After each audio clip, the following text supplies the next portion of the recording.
Je m'appelle Serigne Mboup, donc je suis ingénieur système à la base, MBA aussi, executive MBA, MBA Oil and Gas Finance. Je suis plus dans le domaine de l'énergie, plus spécialisé des aspects économiques, des aspects de marché, des aspects financiers. J'ai eu l'opportunité, après avoir travaillé dans le secteur privé, d'intégrer le secteur parapublic et donc d'arriver à Petrosen, où j'ai occupé un certain nombre de fonctions avant de devenir directeur général en 2001. Et donc, après, je suis allé à l'ASSAR, où j'ai été président du conseil d'administration pendant plusieurs années et directeur général aussi. Et entre-temps, j'ai été aussi président de l'autorité de régulation des postes et télécoms, l'ARTP.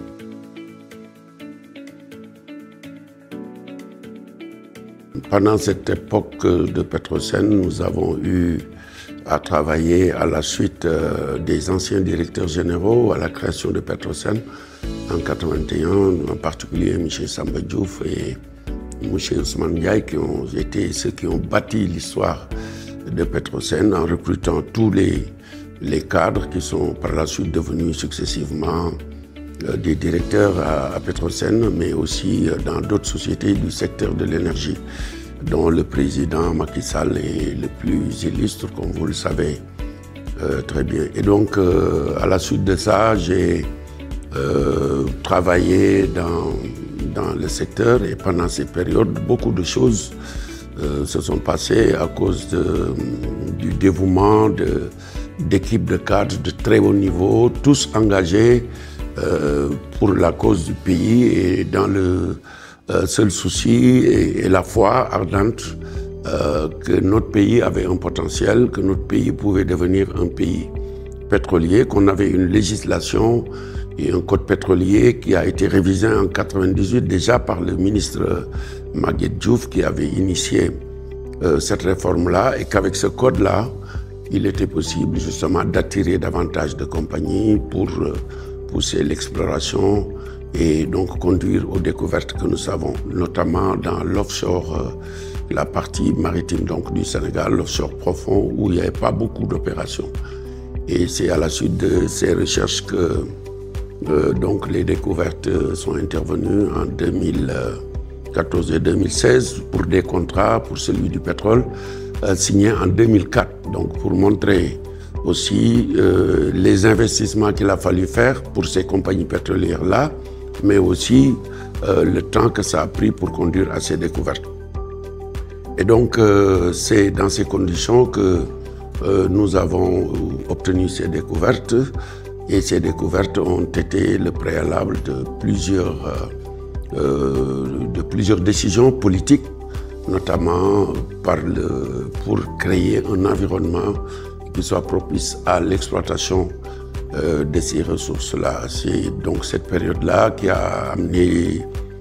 un peu avant d'ailleurs, l'ITIE, qui était un organe pour la gouvernance, en tout cas pour la transparence dans la gouvernance,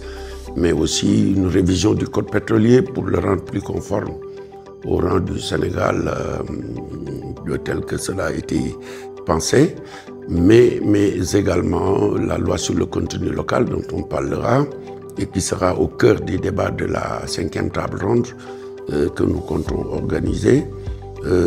La loi sur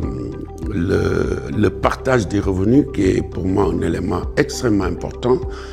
puisqu'il sécurise l'utilisation des revenus, mais qu'il permet à l'État surtout d'utiliser dans ses budgets, en tout cas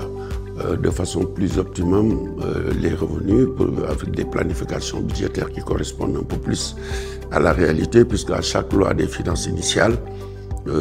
en fonction du profil de production donné par les opérateurs, mais également des cours mondiaux sur l'année qui suit, l'État peut intégrer dans ses budgets de façon un peu plus réaliste et plus sincère un certain nombre de revenus attendus. Cette loi intègre également le fonds intergénérationnel qui est d'un minimum de 10% des revenus qui est destiné aux générations futures et qui est logé au Fonds 6, notre fonds souverain, qui l'investit dans des projets structurants, dans des projets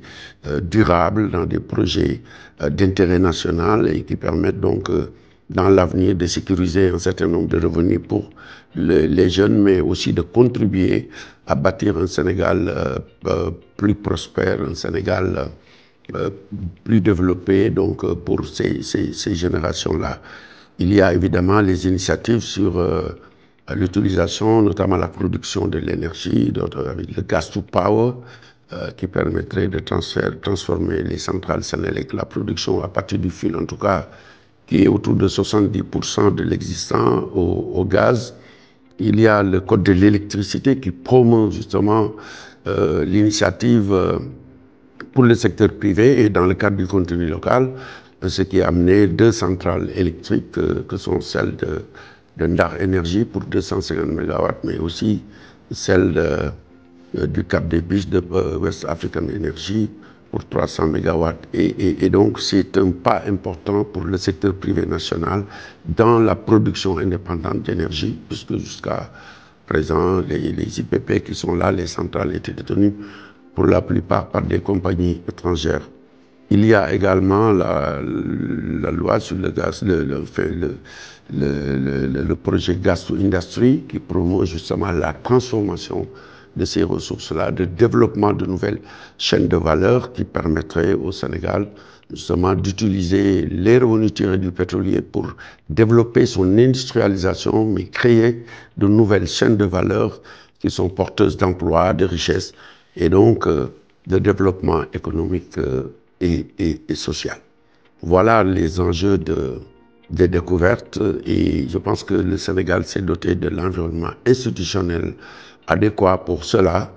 Maintenant que nous sommes en phase de production, les nouvelles autorités aussi, dans leur vision d'aller vers la transformation,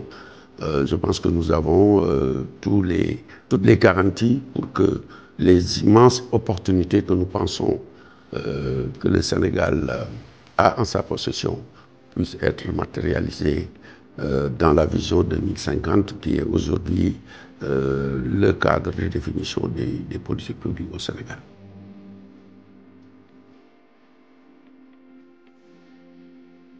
Pour ce qui est de la table ronde est née de l'initiative du député Cheikh Oumar Sy, à qui je voudrais rendre un hommage vibrant, qui a été un député très actif à l'Assemblée nationale sur les questions relatives à la gestion des ressources extractives, sur les questions environnementales, sur les questions liées aux communautés locales. Et c'est à la suite justement des découvertes de pétrole et de gaz et du débat politique très engagé et très dynamique que cela avait créé donc, autour de la problématique des contrats, que M. Sy a pensé qu'avec quelques membres de la société civile, donc sa structure OCDA et ses équipes, mais aussi, je pense, avec l'ONG 3D et d'autres structures dont je n'ai pas le nom, ils ont pensé, en tout cas autour de M. Sy, à dire comment pouvons-nous faire pour organiser, pour créer un cadre de dialogue et de concertation où on pourrait réunir l'État et les différentes parties prenantes. Ces parties prenantes étant naturellement les structures de l'État qui sont dans le secteur comme Petrosen, comme la Sénélec, comme la SAR, comme l'ITIE, les ministères de manière générale de l'énergie et ses démembrements, les compagnies pétrolières internationales, à l'époque les opérateurs étaient BP et Woodside, mais également les compagnies de services comme Schlumberger, comme Modec, comme Technip, comme beaucoup d'autres comme ça, qui sont les sous-traitants justement des sociétés pétrolières internationales qui opèrent les blocs, mais aussi la société civile, le Parlement et donc les jeunes à travers le Conseil national de la jeunesse et surtout les communautés impactées. Je pense particulièrement aux pêcheurs, aux défenseurs des questions environnementales, ceux qui défendent les écosystèmes un peu partout. Et donc c'est tout ce beau monde qui a été réuni pour la première fois pour justement discuter dans un climat apaisé des problématiques contractuelles. Et je dois dire que quand on a expliqué mieux que les contrats pétroliers n'étaient pas en fait des contrats que chaque directeur général pouvait négocier dans son coin avec les compagnies pétrolières, mais que c'était des modèles types de contrats qui sont adossés au code pétrolier, qui est une loi votée par notre Assemblée nationale, et que peut-être même pas un dixième des articles était modifié dans un contrat. Il s'agissait principalement des éléments, des informations relatives à la société qui était donc partenaire de Petrosen pour la signature de ces contrats, du bloc, de sa désignation, de sa position géographique avec ses coordonnées spatiales, mais également de sa superficie, des engagements de travaux, parce que quand vous signez un contrat de recherche, il y a des engagements de travaux minimum que la loi vous impose à travers les négociations définies par les équipes de Petrosen et approuvées par l'État, mais en particulier, et finalement, les articles relatifs au partage des revenus. Mais les questions, par exemple, fiscales et les procédures financières et comptables sont pratiquement jamais touchées dans les codes parce qu'ils renvoient au Code général des impôts qui est en vigueur au moment de la signature des contrats. Évidemment, ces procédures comptables et fiscales étant soutenues par ce qu'on appelle par un article qui permet justement, pendant la durée du contrat, de stabiliser donc ces conditions-là, puisque avant de signer un contrat et un projet de cette nature, dont l'exploitation peut porter sur 25 ans renouvelables et extensible 10 ans, évidemment, il y a un business model, un modèle économique qui est fait sur la base de simulation et il est important dans ces cas-là d'avoir des articles qui stabilisent justement pendant la durée du contrat ces paramètres économiques qui ont permis de définir la viabilité ou non du projet. Et donc la table ronde a permis justement de créer cet espace de dialogue, cet espace de partenariat, cet espace d'inclusion, cet espace d'échange qui a fait que juste après, vraiment, le premier impact noté, c'est qu'il y avait une accalmie sur le débat et la passion qu'il y avait autour des contrats. Les Sénégalais, dans leur ensemble, ont compris mieux de quoi il s'agissait et je pense que les uns et les autres ont été plus ou moins rassurés. Et donc, les prochaines éditions ont porté sur l'approfondissement justement de cela, le début de la mise en œuvre de l'application des lois qui ont été votées, notamment celles relatives au contenu local, celles relatives aux procédures sur les opérations environnementales, puisqu'il n'y avait pas dans l'ancien code pétrolier une réglementation des opérations pétrolière pour ce qui concerne l'environnement, faisait simplement renvoi au code de l'environnement et aux bonnes pratiques dans l'industrie pétrolière. Les débats ont porté aussi sur le rôle et la prise en compte des communautés impactées et cela a permis, je pense, au fil du temps, de créer un climat plus serein, de faire des avancées significatives avec l'avènement du contenu local et aussi la création de nouvelles startups sénégalaises dont certaines ont aujourd'hui pignon sur rue, la mise en œuvre des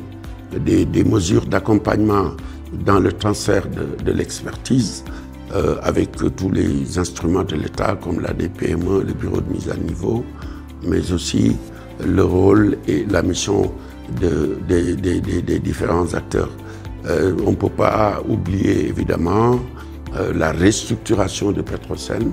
qui a été placée au cœur du développement économique et social du pays, qui devrait être à très court terme, si ce n'est déjà le cas, le premier contributeur au PIB, donc en faisant une holding avec des branches spécialisées la SAR aujourd'hui, qui est notre instrument de raffinage, et qui a commencé à raffiner du pétrole brut Sangomar pour 75% de sa capacité. Le réseau gazier du Sénégal, qui doit être notre société de patrimoine, à l'instar de la SONES, pour justement installer des gazoducs qui permettent de relier les points de production à ceux de consommation, mais également la sécurité autour des plateformes, la production durée, donc par le processus de gas to industry, gas to power pour la génération d'électricité, le gas master plan qui a été fait. Voilà, donc pour dire qu'il y a vraiment, je pense, un certain nombre d'instruments qui ont permis de discuter, d'être partagés et d'être en tout cas mieux appréciés, mieux compris des parties prenantes, comme évidemment le secrétariat technique du contenu local, qui est aussi un élément très important et qui depuis organise les journées du contenu local, qui sont des événements particulièrement importants pour l'industrie. Je pense que le Sénégal, à travers cette table ronde, évidemment il réunit tous les acteurs que j'ai cités, permet justement d'avoir cet espace de dialogue qui est aussi un des marqueurs importants de notre pays. Le Sénégal a toujours été un pays de dialogue, un pays de consensus, un pays où l'on échange comme sous l'arbre à palabre pour que ensuite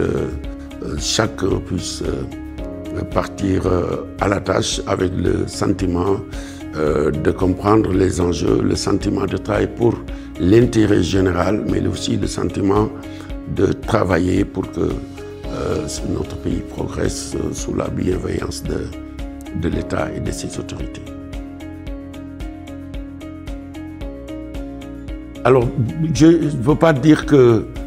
j'ai eu un rôle particulier dans l'organisation. Cheikh Oumar Sy, qui est très gentil, rappelle souvent que quand l'idée est née, il était venu me voir. Effectivement, on a échangé et nous avons décidé à l'époque d'appeler l'ensemble des acteurs, qu'il s'agisse des compagnies pétrolières internationales, des compagnies de services qui étaient donc dans le pays, mais aussi de tous les partenaires au niveau de l'État pour que les partenaires financiers, les assureurs, j'ai pas parlé de tout ça, mais c'est tous les acteurs. En tout cas, nous avons ensemble aidé pour les attirer, les sensibiliser et les réponses ont été extrêmement favorables. Justement, et c'est l'occasion de les remercier tous pour que justement cette idée née de M. Sy et du secteur et de la société civile donc prenne l'ampleur qu'elle a aujourd'hui et qui nous amène à cette 5e édition.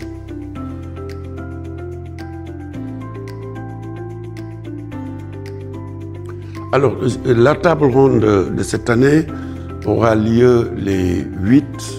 et 9 juillet 2025 à l'hôtel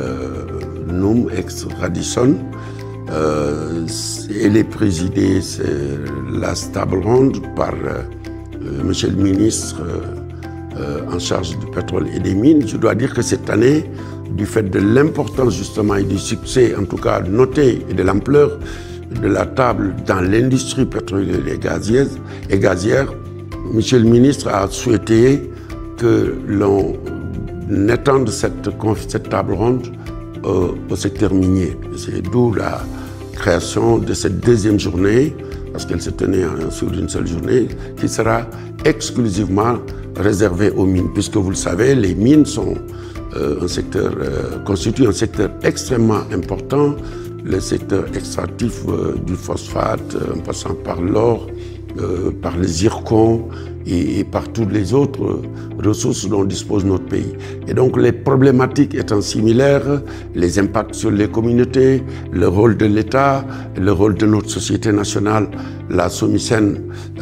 dans la gestion des licences,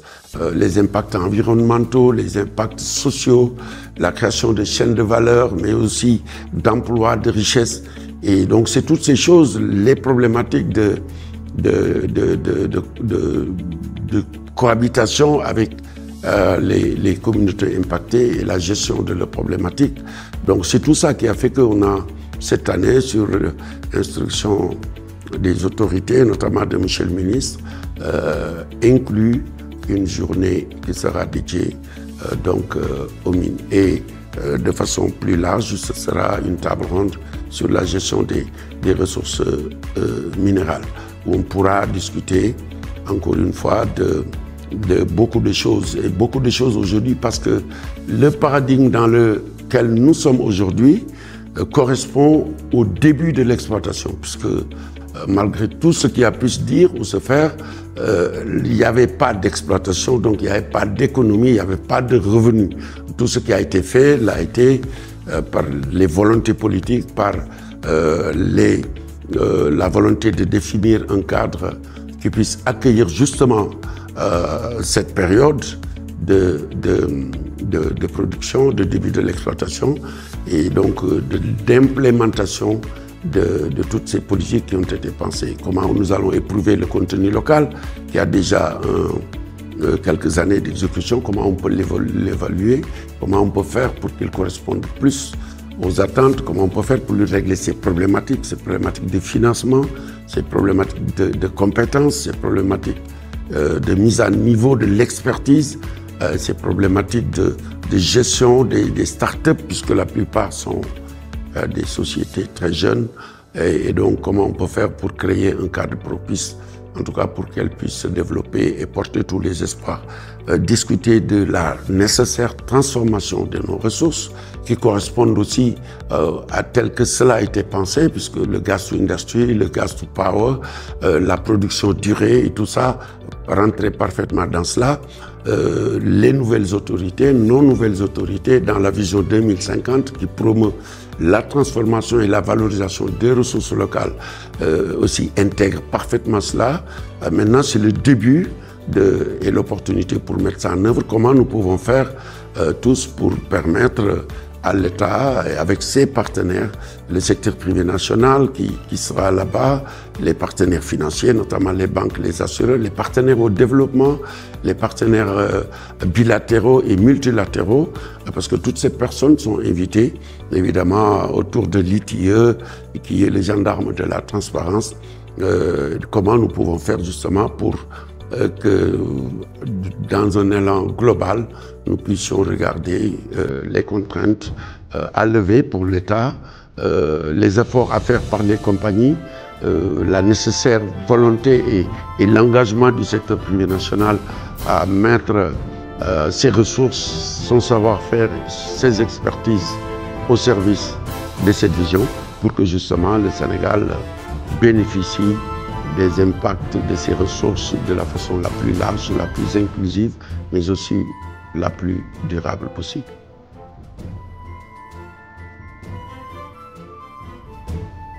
Et évidemment, comme je disais tout à l'heure, cette année, il a été jugé utile de faire une journée dédiée aux mines. Et l'autre innovation majeure, c'est aussi que pour la première fois, il sera possible d'avoir un parc d'exposition. Il est permis, il sera possible pour ceux qui le souhaitent, justement, d'avoir un stand où ils pourront présenter leurs activités, mais aussi expliquer davantage quelles sont leurs missions, quelles sont leurs capacités, leurs compétences. Et sur les choix des thèmes, aussi, je pense qu'il y a quelque chose d'important. C'est d'abord évaluer l'implémentation jusqu'à ce jour des différents dispositifs constitutifs de l'écosystème légal et réglementaire. Je pense au contenu local, où on a noté des problématiques de financement, des problématiques de mise à niveau parfois, que le secrétaire technique du contenu local,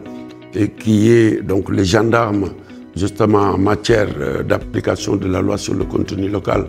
pourra faire aussi une évaluation pour donner les résultats déjà obtenus sur les emplois créés, sur les impacts dans l'économie nationale.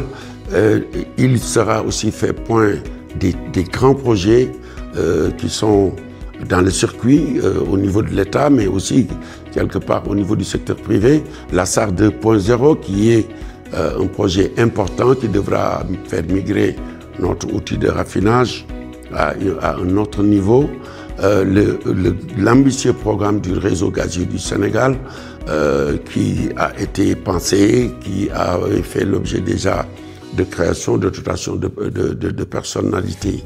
morales, les études faites et le premier tronçon, déjà l'appel d'offres lancé et attribué, pourra parler aussi des grands projets dans le secteur des mines et des nouvelles ambitions justement des autorités par rapport à la gestion de tout cela. Et je pense que donc il y a un certain nombre d'informations pertinentes qui pourront être partagées. Évidemment, BP et Woodside font comme à l'accoutumée, feront le point sur l'évolution des projets déjà en production, que ce soit GTA ou Yakar Teranga. Et on attendra aussi de Petrosen Holding une vision de ce que sera le développement des champs de Yakar et de Teranga.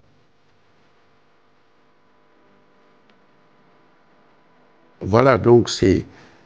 toutes ces choses-là qui verront la participation, comme je l'ai dit tout à l'heure, des différents acteurs du secteur, mais aussi d'universitaires, de diplomates. Nous remercions d'ailleurs beaucoup d'ambassades qui ont eu l'amabilité de nous recevoir. Parfois, c'est les ambassadeurs eux-mêmes, souvent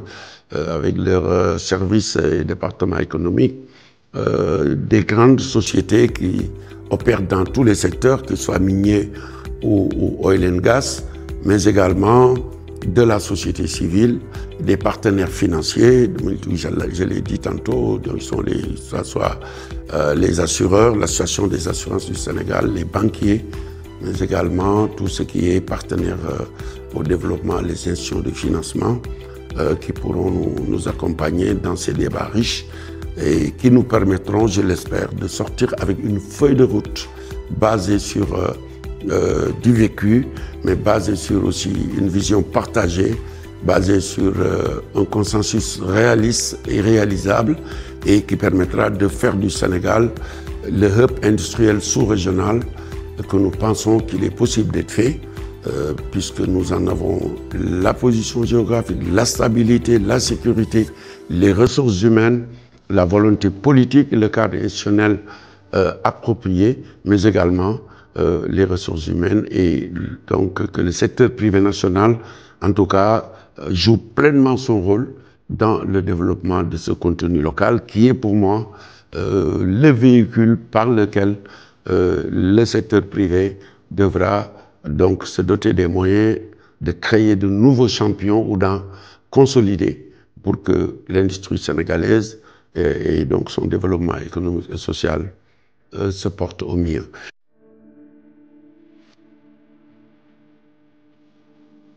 La dernière chose, c'est je voudrais vraiment remercier au nom de OCDEA, mais aussi au nom de tout le comité scientifique, parce que le comité scientifique, c'est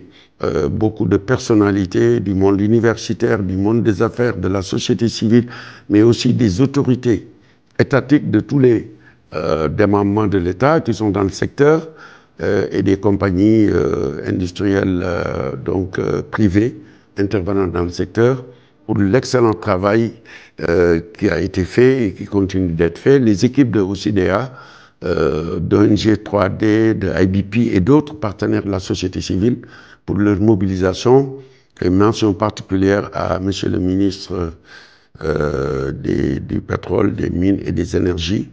pour sa disponibilité et les instructions données à son dynamique secrétaire général et à ses équipes qui nous ont encadrés et qui nous ont permis à chaque instant de travailler justement pour que cette table ronde non seulement devienne de façon réelle une date importante du calendrier républicain, mais qu'il permette, comme à l'accoutumée, d'éplucher ces questions et de contribuer à la nécessaire stabilité et au consensus tant souhaité de tous les acteurs et en particulier des acteurs politiques sur la gestion de ces ressources-là. Et évidemment, je ne l'ai pas dit, mais le Parlement sera représenté par la commission mines et énergie et aussi les membres du réseau parlementaire pour le développement du secteur privé.